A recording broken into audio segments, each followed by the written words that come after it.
انت تعرف ان لولا فيلم الليمبي فيلم الفرح ما كانش هيتعمل؟ عشان نفهم القصه دي هنضطر نرجع سوا لسنه 2002 بالذات في العرض الخاص بتاع فيلم الليمبي. اخر مشهد في فيلم الليمبي كان ان نعيم بيخش الفرح على الليمبي ويبوظ له الدنيا خالص، وخالتي فرنسا بتموت من القهره والليمبي بيبقى بين نارين.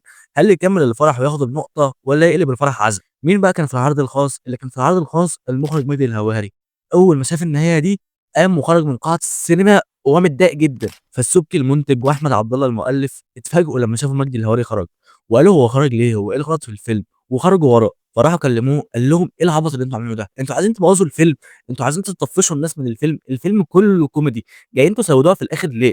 السبكي بقى سمع الكلمتين دول من هنا، راح لشركات التوزيع قال لهم امسحوا اخر مشهد ده، وقاموا مصورين مشهد جديد بالاغنيه بتاعت ام كلثوم اللي الليمبي غناها. وتعدي السنين وبعد 6 سنين بالذات في 2009 احمد عبد الله يبقى لسه محتفظ بالنهايه دي وعايز يعملها بس ينفذها المره دي في فيلم الفرح. ودي اللي بنشوفها بعد موت كريمه مختار وشخصيه زينهم بتاع خالد الصاوي بتبقى بين نارين.